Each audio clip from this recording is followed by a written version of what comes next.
Tadi tuh nggak mau bangun sebenarnya. Aku bujuk biar mau bangun. Terus di depan kamera kakaknya berusaha mau senyum, padahal lagi sakit.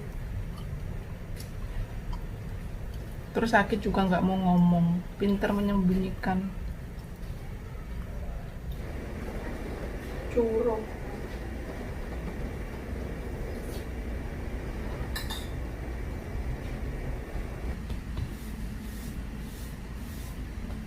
Terima kasih.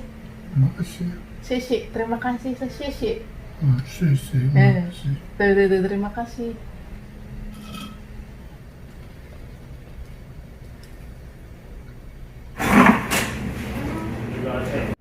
Dan pada akhirnya malam-malam jam setengah 11 kakek saya dibawa ke klinik atau rumah sakit kecil, tapi ada emergensinya seperti itu. Sekarang kakek saya lagi dirawat, mau diambil air kencing, darah, dan juga dites kesehatannya di ronsen. Ini kakek saya. Terus saya ditemanin sama majikan saya nomor 2, dan itu nona cantik yang selalu ngasih saya barang. Ini yang pakai tas majikan saya nomor 1 dan yang tengah anaknya. Sekarang kita udah pulang, sampai rumah jam 4 subuh. Terus pagi-pagi bangun bikin sarapan buat kakek dan juga saya sendiri. Terus nanti misal kalian pengen tahu ke penjara ngapain, tonton sampai habisnya. Videonya berada di paling akhir. Terima kasih banyak buat kalian yang selalu support saya, mendukung saya, dan memberi doa kepada saya. Semoga kalian semua dalam keadaan sehat ya teman-teman, amin. Halo teman-teman, balik lagi sama aku. Suaraku serak ya, karena kemarin nggak cukup istirahat. Bismillahirrahmanirrahim, ayo makan teman-teman. Ini tak panggang sampai gosong kayak muka saya. Ya udah.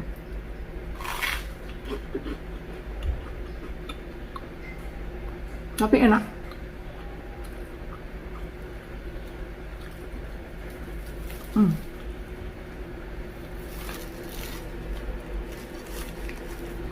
Tak telangkupin jadi 2.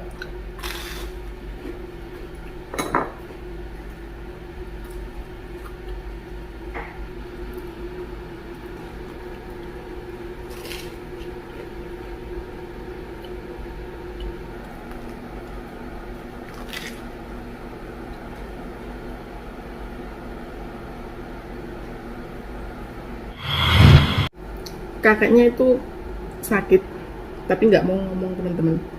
Untungnya tuh aku tuh kalau jaga orang tua tuh gini loh, udah tahu kayak kebiasaannya kayak gini kok diginiin kok nggak mau atau aneh gitu, aku tuh kayak oh ini pasti ada yang salah gitu. Dan untungnya aku tuh sempat ngomong sama majikan, walaupun majikan bawa ke rumah sakitnya kemarin tuh, dibawa ke rumah sakit tapi rumah sakit kecil, walaupun agak telat tapi untung nggak opnam. Kalau opnam gak tau kenapa males banget opnam.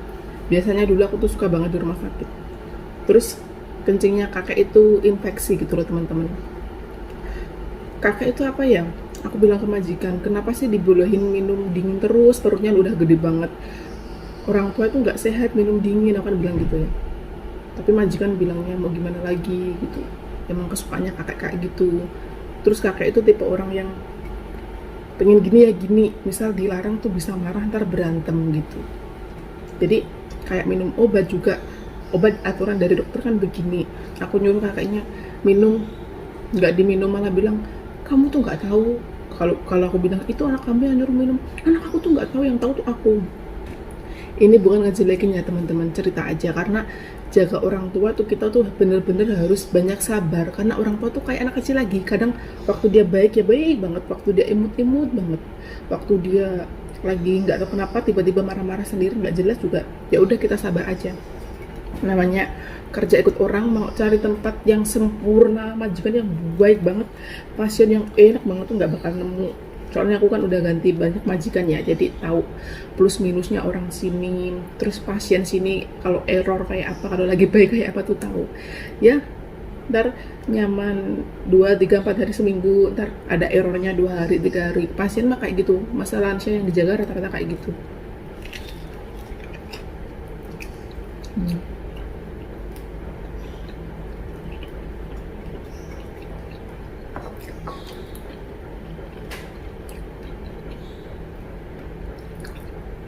Terus ada yang bilang, mbak kakeknya agak genit ya. Iya, sedikit genit. Emang gimana ya, aku jaga kakek-kakek ya, ada yang pikun juga pernah, yang waras tapi badannya sakit, ada cuci darah, pakai selang minum, selang kencing juga pernah. Tapi emang rata-rata tuh kalau kakek-kakek itu emang sedikit genit ya. Pinter-pinternya kita aja sebagai TKW atau sebagai perempuan itu untuk menjaga diri ya teman-teman. Dulu jaga kakek agak error, dia juga agak genit. Terus jaga kakek waras tapi sakit, badannya juga agak genit. Namanya naluri cowok gitu loh. Padahal aku kalau kerja tuh ya pakaiannya tuh ya gombor-gombor gitu. Ini agak ketat ya tapi gombor-gombor kayak gitu kalau kerja. Tapi namanya orang tua sih ya, pengen belayan kasih sayang mungkin. Kalau kakek saya ini suka demek, petengku. Kadang-kadang tuh tiba-tiba gini, aku kaget. Terus pernah aku pura-pura tak cuekin gitu, dia pegang-pegang perut, pegang-pegang pupu aku, lama-lama ngelunjak. Terus setelah itu aku menghindar, kan kakek kan orang waras kan, jadi mungkin tahu gerak-gerik badan aku menghindar. Terus aku kalau dia ngapain, aku pura-pura ngapain, jadi agak nggak berani sih, sedikit nggak berani, sedikit takut dia. Tapi waktu awal-awal kan kalau kerja tuh cuman gini ya, kalau kerja aku tuh ngetes dulu ini orang tuanya gimana sih gitu. Kalau diginiin ntar dia gimana sih, kalau aku begitu ntar dia gimana sih, tak coba dulu gitu. Oh ternyata ini orang tua harus diginiin gitu. Jadi kalau kerja tuh kayak kita tuh harus bisa jadi kayak bunglon teman-teman, bisa beradaptasi dengan situasi dan kondisi yang ada di sini, ada di pekerjaan kita.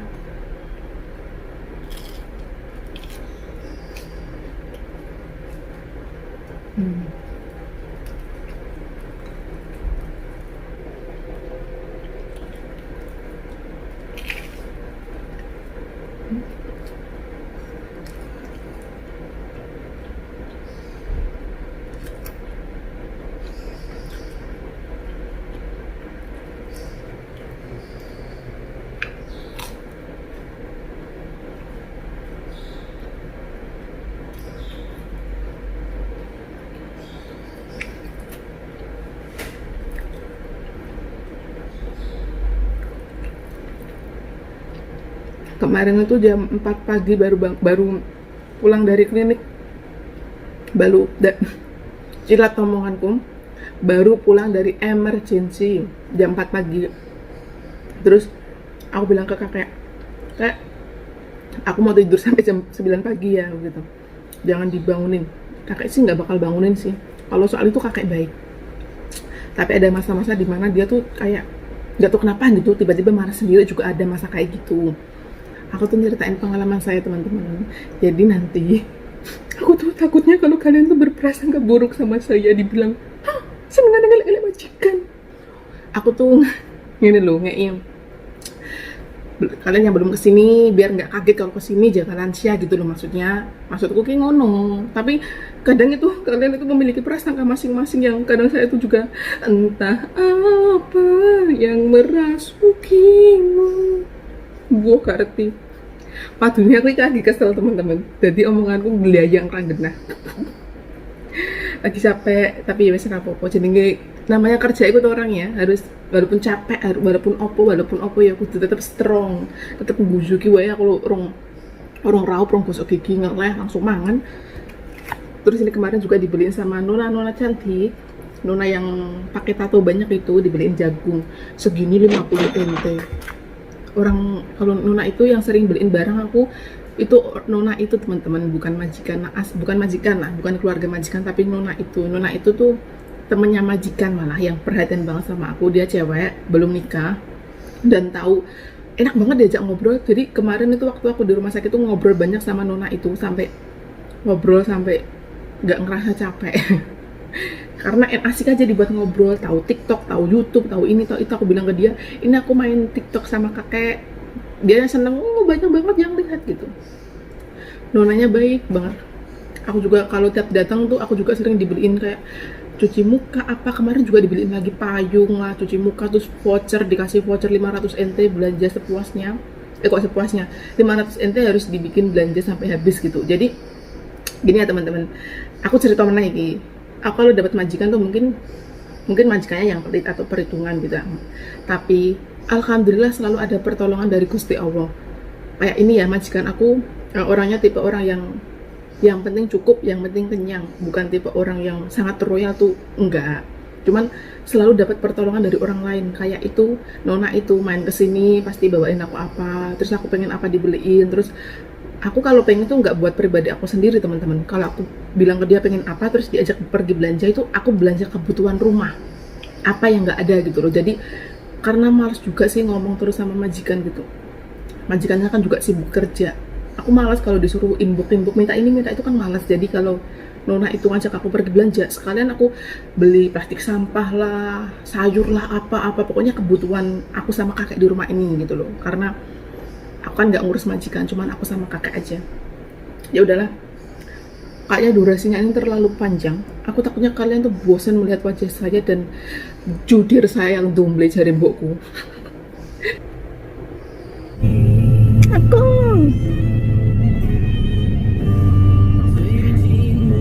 Không sadar. mau lihat anaknya kakek yang nomor 3 teman-teman. Ini kakek pantatnya udah sakit kayaknya, megol sana megol sini. Nah sekarang kita udah sampai di penjara daerah Tainan.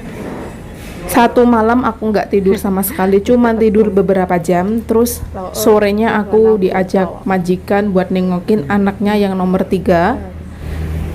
Ini majikan saya yang nomor 2. Anak kakek itu 3 ya teman-teman. Ini yang nomor 2 lagi dorong kakek.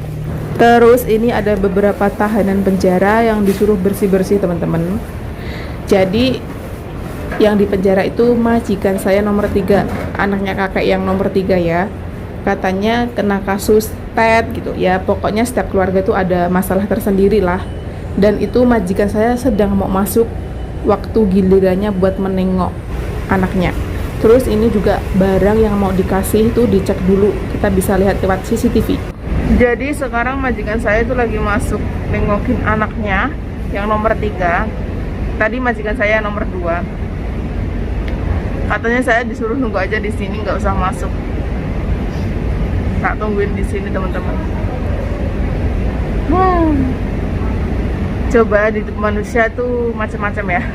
Gak ada yang tahu kedepannya kita gimana, mau apa dan seperti apa.